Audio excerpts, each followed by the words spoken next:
Hello, my name is Joon Lee, and I am the education pastor here at Grace Korean Church, aka Grace Ministries International.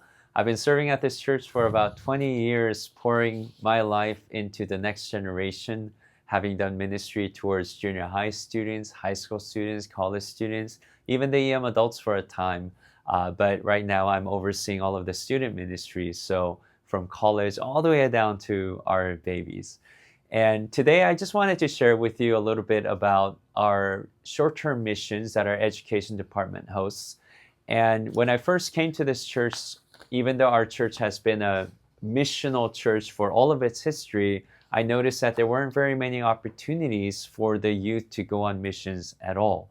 And so about 20 years ago, I started to do Mexico missions, taking our junior high students to do ministry in Mexico, and I saw just how impactful this mission trip was to the lives of the students, their eyes being open to a completely new world, which is really only a couple hours drive away from where we were living, but they were able to see firsthand not only what God was doing, but even the poverty of the people. And a lot of these things coming together really made such an impact in their lives.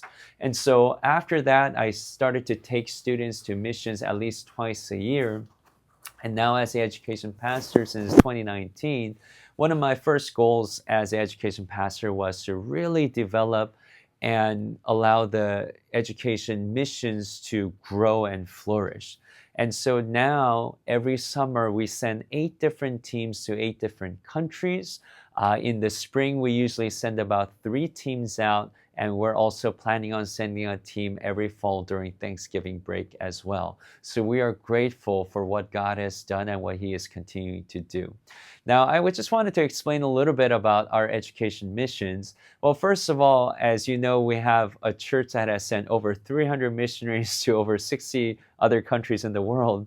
So we have so many places to choose from and go to. So our education missions, our first desire is to serve our missionaries. And we know that there are a number of missionaries who really yearn to invest into the next generation in the countries that they serve. And some of them maybe do not have experience or the people to be able to minister to their children or the youth.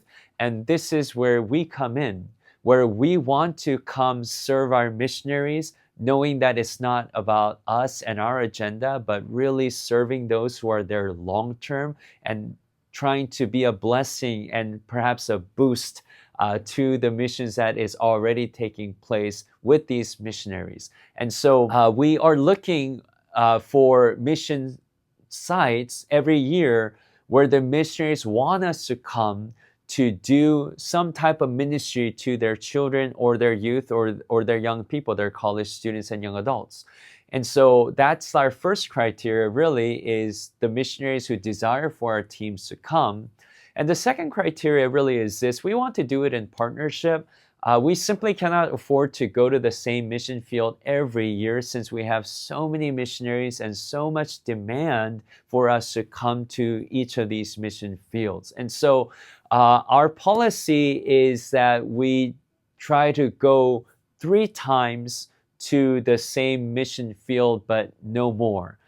The reason for that is we believe that repeating the mission can make the mission more fruitful, but at the same time, because we cannot keep going over and over again every year, what we desire to do is to be in partnership with the mission field. So whether it be the missionary, but especially if there's native local leaders that we can partner with, then we want to do this ministry together with them, whether it be children's ministry like VBS or Awana, or whether it's youth ministry, revival, or youth retreat, or even evangelism. So the reason why we choose to do 3 times is because for some of these mission fields, they don't have a lot of experience ministering to these young people. So what we would do is we would go on Zoom to meet with the local pastors or native Bible study teachers and do a little bit of Zoom training. But then when we go, mostly we lead, but we do it together with the natives. And then the second time we go, we do it really in partnership, giving them a lot more responsibility than what they had.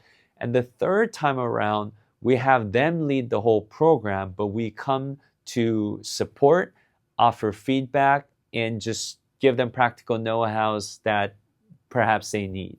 So we find that in some mission fields, honestly, the missionaries or the local leaders are so adept at ministry that they catch it really after the first time or even the second time. But we find that usually most places 3 times is definitely enough, where again, we come and we help lead and show them how to do it. Then we do it together with them. And then lastly, they do and we support them. And by that time, we find that they're able to continue that on their own, which I believe is great, because then that ministry can continue to bear fruit because now it's sustainable and the local leaders can do it themselves without depending on us to come year by year. Ultimately, we're looking for mission fields where the missionaries really want us to come, but also we can see that there is some level of setting already that when we go, that there is ministry for us to do, because we don't want to just take students just to go to another country, but we want to make sure that there's really tangible fruit to be borne out there. And so we're looking for a place where we can partner with the people there so that we could do it together with them and train them up so that they can continue on in this ministry and have a sustainable ministry with the children or youth or young people going forward.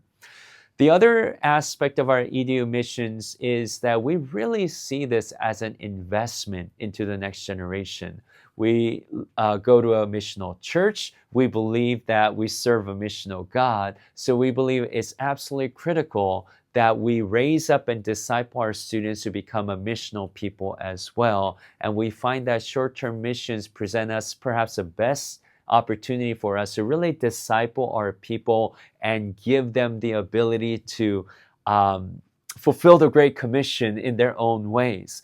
And not only that, it really opens their eyes and their hearts to what God is doing all across the world. And we believe that when we take them to these mission fields, it becomes an investment into their own souls, so that even more than the ministry that they do for a week or two, if we can capture their hearts and that they desire to serve God for the rest of their life by participating in global missions, whether it be that they become missionaries themselves long-term or whether they just choose to support missions, but somehow they're always involved in missions, we believe that that will bear out even more fruit if this is something that's lifelong for them.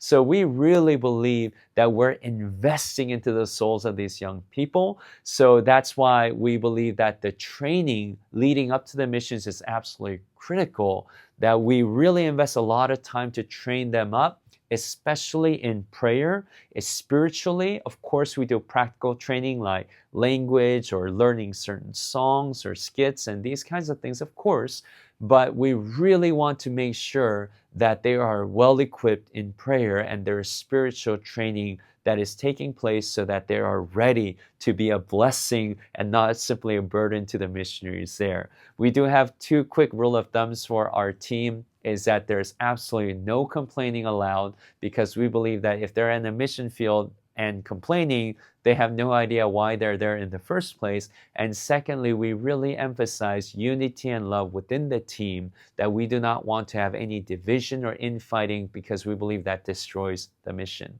The other thing that we teach our people is to submit to the missionary and to really honor, obey, and bless them, because again, I remind them we're only able to go on these short-term missions because we have long-term missionaries who have done all of the groundwork and devoted themselves that way. So it is our privilege to be able to join them in the work that they're doing. And again, we're not going there with our own agenda. We're going there to support the ministry that is already taking place.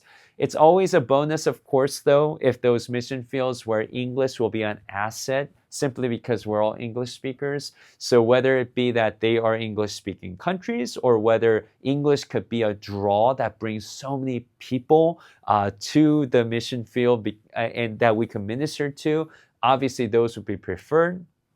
But they're not absolutely necessary. We're willing to really go anywhere to serve God's kingdom. And it's okay in my opinion, if our students suffer a little bit, I think that's part of the training. Of course, we do not want them to become deathly ill, or we don't want to risk them to unnecessary harm or anything like that, of course. But at the same time, we believe that they gain much more if they learn also not to be comfortable and out of just places that they're familiar with, and to serve God even in hard circumstances. We believe that that is actually an asset and something really good for them. So those are just some of the criteria in just a little bit of an overview of our missions. And we also believe that collaborating together with the adult ministry, whether it be the KM or even the EM adults, is actually something very valuable for us, because as our senior pastor Han has said, that our motto is to unite all generations to the ends of the earth. And what I've seen over the years is that when our children or youth, when our young people go with our older people, a synergy effect happens where they get so blessed by one another. Our adults get challenged by the purity of heart with which our young people serve. They get so blessed by the way that they serve, and then sometimes they recover that childlike heart that perhaps they had lost a little bit.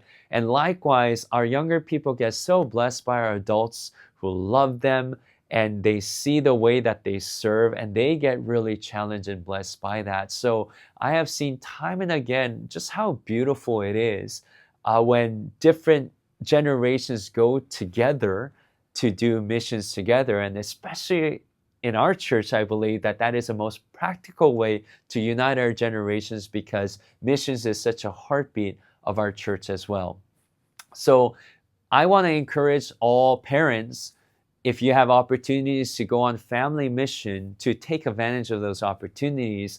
I think it's such a treasured memory for a lot of these families who have gone with their children, where as one unit, as a family, they serve God together in the same mission field. So I believe that's very meaningful. I also want to encourage parents, especially those who tend to be more people who worry a lot, as the kids get older, to not just always have them in front of you, but to entrust them to another leader and have them go on missions themselves, because they will also need that space away from the parents to do missions in that context within their peers as well. And lastly, I just want to really encourage and challenge our adult generation that whenever we have education ministry missions, I want to really welcome you to join us. We've had adults who have joined in our EDU missions, and they find that the missions that we do is not qualitatively anything less than the missions that our adults do. And a lot of them come back and say that this was the most blessed they've been on missions, and they get so encouraged that they can't help themselves, but the next year go again and again and again. And so we want to really encourage our parents' generation when we have EDU missions in the future. I want to welcome you. Would you please come and join us? Because I believe there is so much to gain when the generations come together to do missions. Our young people benefit so much from you, and I guarantee you that you will also benefit greatly from our young people as well. And so that is my encouragement and my closing remark. Thank you so much for your time.